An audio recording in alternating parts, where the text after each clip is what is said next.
한국과 일본을 오가며 유도 선수로서 우수한 성적을 거둔 추성훈. 그는 일본에서 나고 자란 제1교포이지만 한국인으로서의 정체성을 가지고 있으며 일본으로의 귀화 제의를 거절한 채 한국행을 택합니다. 그러나 학연이 지배하던 당시 한국 유도계는 추성훈에게 결코 넘지 못할 산이었고 거듭된 편파 판정에 지친 그는 결국 일본으로 돌아가게 됩니다. 그 후 아시안게임에서 금메달을 따내며 최정상의 자리에 오른 추성훈은 종합격투기로 전향해 새로운 도전을 시작했고 대부분의 유도 선수들이 가지지 못한 타격 능력을 갖추며 성공적인 커리어를 이어갔는데요. 어느덧 격투기로 전향한 지 17년이 지났으나 아직까지 그는 현역에서 뛰고 있으며 가장 최근 경기에서 KO 승리를 거두며 격투기 선수로서 여전히 경쟁력이 있음을 증명해냈습니다. 안녕하세요. 대한민국을 대표하는 격투기 및 무술 전문 분석 채널 차도르입니다. 1975년 7월 29일 오사카에서 1남 1녀 중 장남으로 태어난 추성훈 선수. 그는 제1교포 4세로 그의 집안은 1920년대에 제주에서 일본으로 넘어왔습니다. 유도 선수와 수영 선수였던 부모님에게 타고난 운동신경을 물려받은 추성훈은 어릴 때부터 아버지를 따라 유도관에 다녔고 3살 때부터 유도를 시작해 학창시절 내내 유도 선수로 활약했습니다. 일찌감치 두각을 나타내며 수많은 대회에서 우승하고 지역 대회 3연패를 달성하며 대학 랭킹 5위까지 오른 추성훈. 그러나 더 큰 무대로의 기회는 얻지 못했으니 그것은 바로 한국 국적 때문이었습니다. 일본을 대표하여 국제대회로 나가기 위해서는 당연히 일본 국적이 필요했고 귀화도 충분히 고려할 수 있는 상황이었지만 그는 한국행을 택합니다. 일본으로 귀화하게 되면 한국인으로서의 자긍심을 잃어버릴 것 같다는 걱정과 가슴에 태극마크를 달아보고 싶다는 소망이 만들어낸 결정이었죠. 그렇게 추성훈 선수는 일본 실업팀의 스카우트를 거절하고 1998년 부산시청 유도팀으로 입단합니다. 그는 모든 에너지를 쏟아부으며 미친 듯이 유도 훈련에 몰두했고 태극마크를 달겠다는 목표에 바짝 다가서고 있었죠. 그러나 추성훈은 절대 실력만 가지고는 살아남을 수 없다는 걸 깨닫게 되는데 바로 한국 유도계의 고질적인 병폐인 용인대 파벌 때문이었습니다. 협회부터 심판까지 모두 용인대 출신으로만 채워졌던 유도계는 노골적으로 특정 선수를 밀어주며 자신들이 원하는 대로 경기 결과를 바꾸어버렸고 이런 파벌의 피해자였던 추성훈 선수는 언제나 편파 판정에 시달려야 했습니다. 그러나 추성훈 선수는 이런 참혹한 환경을 이겨내고 태극마크를 다는 데 성공합니다. 그는 모든 심판들이 외국인이었던 2000년 코리아 오픈 대회에 참가했고 처음으로 편파 판정에 시달리지 않으며 우승을 거머쥐었죠. 이듬해 추성훈 선수는 꿈에 그리던 국가대표로 드디어 선발되고 아시아 유도 선수권 대회를 나가 금메달을 목에 걸었습니다. 그는 전 경기 한판 승이라는 놀라운 기록을 세우며 그간의 서름을 씻어버렸죠. 그렇게 국가대표로서 활약하는 일만 남아있을 줄 알았으나 유도계의 파벌 문제는 끝나지 않고 그를 따라다녔습니다. 거듭되는 시련에 유도를 그만두고 싶을 정도로 좌절을 느꼈고 결국 3년 7개월간의 한국 생활을 접고 일본으로의 귀화를 선택하게 되죠. 그렇게 추성훈은 자신의 이름을 일본어로 읽은 아키야마 요시히로라는 이름을 가지게 되고 귀화 후 몇 달 만에 국가대표로 선발됩니다. 그리고 그는 2002년 부산 아시안게임에 출전하고 결승에서 안동진 선수를 판정으로 꺾으며 금메달을 따내죠. 이때 한국의 언론들은 추성훈에 대해 악의적인 보도를 내보냅니다. 그의 귀화 결정에 대해 조국을 등졌다고 표현하며 노골적으로 깎아내리죠. 그러나 추성훈 선수는 이런 행태에도 불구하고 한국에 대한 애정을 감추지 않습니다. 그는 여러 인터뷰에서 한국인이라는 정체성을 당당하게 밝히며 아키야마 요시히로 대신 추성훈으로 불러달라는 마음을 전하죠. 그 후 추성훈은 2004년 하계 올림픽 국가대표에 탈락하며 유도 선수 생활을 마감합니다. 그리고 얼마 뒤 종합격투기로의 전향을 선언하고 4개월간 복싱 훈련 끝에 2004년 12월 K1에서 데뷔전을 가지게 되죠. 데뷔전 상대는 전 IBF 세계 챔피언인 프랑스와즈 보타. 추성훈은 경기 초반 손쉽게 태클에 성공하고 1라운드 만에 안바로 탭을 받아냅니다. 이후 K1 히어로즈가 새롭게 출범하며 첫 대회에서 모습을 드러낸 추성호는 제롬 르 벤너에게 아쉬운 역전 패배를 허용하지만 이 패배를 기점으로 엄청난 상승세에 돌입하게 됩니다. 단기간 만에 타격 실력이 일취월장한 추성호는 타격과 그래플링을 모두 겸비한 안정적인 밸런스를 보여주었고 위협적인 유도 기술이 뒷받침되며 MMA적으로 완성된 스타일을 갖추는데요. 그런 추성호의 기세는 아무도 꺾지 못했습니다. 당시만 해도 전천후 파이터라는 느낌을 주는 선수가 흔치 않았던 시절 유도 선수로서 최정상의 자리에 올랐던 추성훈이 압도적인 그래플링 능력을 보여주는 것은 당연했고 상대의 타격을 두려워하지 않는 정신력과 타고난 KO 파워까지 갖춘 추성훈을 아무도 막지 못했죠. 그렇게 그는 데뷔 후 1년 3개월 만에 6승 1패의 성적을 기록하고 승리한 6경기 중 5경기를 1라운드 피니쉬로 장식하는 놀라운 성과를 이뤄냅니다. 그리고 K1 히어로즈 라이트 헤비급 그랑프리에 참가하여 이제는 완벽한 격투기 선수가 되었음을 증명하죠.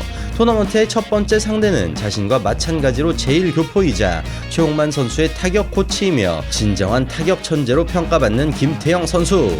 그는 마지막 경기 후 6년 만에 링에 올라 처음으로 종합격투기 경기를 가지는데요. 놀라운 무게중심으로 테이크다운을 방어하고 허리 후리기마저 막아내는 김태형. 그러나 결국에는 그라운드로 끌려가고 1라운드 2분 만에 경기가 끝이 납니다. 이어지는 준결승전에서 하이킥에 이은 펀치 연타로 KO 승리를 따낸 추성훈. 그는 같은 날 펼쳐진 결승전에서 격투기 전향 후 최강의 상대를 만나게 되니 상대는 굳이 설명이 필요 없는 파이터, 사람 잡는 타격가 멜빈 마노프입니다. 경기 초반 추성훈이 부지런하게 움직여보지만 침착하게 카운터를 기다리는 멜빈. 타이밍을 잡은 멜빈의 무시무시한 타격쇼가 시작되고 당황한 추성훈은 살아남기에 급급한 모습입니다. 멜빈의 흉폭한 타격 공세를 버텨내는 추성훈. 필사적으로 싸잡아 위기를 모면하고 끝까지 그립을 풀지 않으며 멜빈의 타격을 봉쇄합니다. 계속해서 이어지는 클린치 상황. 뽑아 올려지는 와중에 키락 그립을 유지하고 이것을 안바로 연결시켜 순식간에 탭을 받아냅니다. 모두가 두려워하는 멜빈 마노프까지 꺾어내고 격투기 전향 겨우 2년 만에 최정상의 자리에 오른 추성훈. 그는 일본은 당연하고 어느덧 한국에서도 이름을 슬슬 알리게 되었고 다음 경기에서 일본 격투계의 대표 선수이자 상징과도 같은 인물인 그레이시 킬러 사쿠라바 카즈시와 만납니다. 프라이드가 망하면서 K1으로 넘어온 사쿠라바와의 경기는 이종 격투기에서 종합격투기로 넘어가고 있는 시기에 본격적으로 세대교체를 알리는 상징적인 경기라고 볼 수 있었죠. 그리고 추성훈은 사쿠라바마저 완벽하게 제압해내고 그의 바통을 이어받아 격투계의 아이콘적인 인물로 거듭나는 듯 했습니다. 그러나 사쿠라바는 평소 온순한 성격과는 달리 이 경기에 대해 분노를 토해내며 항의했고 나중에 추성훈 선수가 경기 전 몸에 보습제를 바른 것이 밝혀지며 큰 논란이 일어나게 되었죠. 이 사건으로 인해 추성훈 선수는 일본에서 엄청난 문매를 맞습니다. 경기 결과가 노 컨테스트 처리가 된 것은 물론이고 K1 히어로즈에서 무기한 출장 정지 처분을 받았으며 고의성 여부에 대한 진실 공방이 불거지며 일본 언론에서 집중 공격을 받게 되죠. 반면 한국에서는 오히려 사쿠라바에 대한 반감 여론이 조성되며 추성훈 선수를 응원하는 팬들이 많아지기도 했는데요. 이렇게 추성훈의 인기가 한국에서 점차 늘어날 때쯤 그의 입지를 완벽하게 굳히게 되는 경기가 있으니 바로 당시 최고의 전성기를 누리며 세계에서 손꼽히는 강자로 평가받던 파이터 줄리엔 강씨의 친형인 데니스 강과의 경기였습니다. 한국에서 열린 경기에다 두 선수 모두 한국과의 인연이 깊은 선수들이기에 요도르와 크로캅의 경기만큼이나 큰 관심을 받았던 대결. 묘한 긴장감이 흐르는 속에 신중한 탐색전이 이어지던 경기는 추성훈의 어퍼컷 한 방으로 마무리되었고 이로써 그는 아무도 이견을 제시할 수 없는 아시아 최강의 파이터로 우뚝 서게 됩니다. 이렇게 실력과 외모, 스타성까지 겸비한 추성훈의 상승세는 꺾이지 않을 것 같았습니다. 그는 미사키 카즈오에게 훈계를 당하는 굴욕을 겪었으나 이는 분명히 반칙으로 인한 패배였고 이어지는 두 경기에서 연달아 승리하며 12승 1패 2 노 콘테스트라는 놀라운 성적을 만들었죠. 이렇게 모든 경기를 피니시하며 압도적인 모습을 보여준 추성훈. 아시아에서 그를 넘볼 수 있을 만한 선수는 없었고 어느덧 나이도 30대 중반이었기에 이대로 자신의 자리를 지켜나갈 것만 같았습니다. 그러나 추성훈 선수의 도전 정신은 여전히 살아있었습니다. 그는 2009년 UFC와 계약하며 더 큰 무대에서 자신의 위상을 떨칠 준비를 마치죠.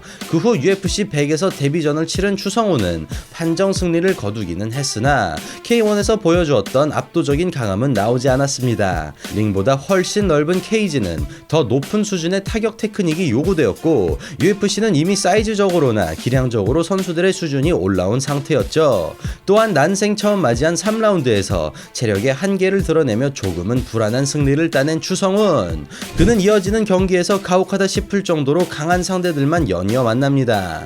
난타전의 귀재 크리스 리벤을 만나 그래플링에서 압도하던 추성훈은 엎치락 뒤치락하는 명경기를 펼치다 경기 종료 20여 초를 남겨두어 아쉽게 역전 패배. 앞손 활용의 달인이자 포인트 운영이 특기인 마이클 비스핑에게 나름대로 선전하기는 했으나 결국에는 벽을 넘지 못하며 판정 패배. 당시 막 타이틀전을 치르고 온 비토 벨포트에게는 1라운드를 넘기지 못하고 KO 패배. 극악의 재미없는 경기를 펼치지만 그래플링 실력만큼은 누구에게도 밀리지 않는 제이크 실즈에게 유도의 아름다움을 보여주며 선전했으나 또다시 패배하며 4연패의 늪에 빠지고 말았습니다. 한국과 일본의 기대를 한몸에 받고 UFC에 진출한 추성훈 선수였으나 이렇게 충격적으로 4연패를 당하고 그동안 쌓아 올린 입지를 잃어버리게 되었습니다. 경기 내용만 두고 보면 훌륭했고 상대들이 강했던 것은 사실이지만 4연패라는 성적은 너무나 뼈아프게 다가왔죠. 게다가 나이도 곧 40을 앞두고 있었기에 더 이상의 경쟁은 힘들어 보였고 추성훈 선수 또한 예능 프로그램 출연에 집중하며 격투기 선수로서의 삶은 끝난 것 같았습니다. 그러나 추성훈 선수는 2년 8개월 만에 다시 UFC 무대로 돌아왔고 불혹의 나이에도 불구하고 3라운드를 풀로 소화해내며 판정 승리를 거뒀습니다. 그는 사돌라와의 경기에서 승리에 대한 엄청난 집념을 드러냈고 기량 또한 발전된 모습을 보여주며 놀라움을 자아냈죠. 이듬해 UFC 서울 대회에서 11전 전승의 모든 경기를 피니시한 알베르토 미나를 만난 추성훈. 그는 떠오르는 신예를 상대로 분전을 펼쳤으나 미나의 영리한 운영을 넘지 못하며 판정패했고 이후 3년이 넘는 시간 동안 경기를 갖지 않으며 이제는 정말 그의 선수 생활이 마무리되는 듯 했습니다. 그러나 추성훈 선수의 열정은 여전히 살아있었습니다. 그는 2019년 원 챔피언십과 계약해 45의 나이로 링에 올랐고 끝까지 근성을 발휘하며 남다른 승부욕을 유감없이 발휘했죠. 비록 승리로 이어지지는 못했으나 절대로 포기하지 않으며 40대 중반의 나이임을 잊게 만들어버린 추성훈. 그는 1년 만에 다시 링에 올랐고 이번에는 KO로 이겨버리며 마지막 승리 후 5년 만에 승리의 기쁨을 만끽했습니다. 이번에는 커리어 최초로 라이트급까지 체급을 내릴 예정인 추성훈 선수. 나이가 나이인 만큼 감량이 무엇보다 관건일 것 같은데요. 부디 아무런 사고 없이 잘 마무리하여 경기에 나섰으면 좋겠습니다. 오늘은 일본에서 미국으로 넘어가는 과도기에서 한 시대를 풍미했던 파이터 추성훈 선수에 대해 알아보았습니다. 최근까지도 한국 스포츠계는 여러 비리와 폭행, 파벌 싸움으로 인한 문제가 계속해서 드러나고 있는데요. 이런 악습들이 하루빨리 뿌리 뽑히길 바라며 오늘 영상 마치겠습니다. 저는 차도로였습니다. 감사합니다.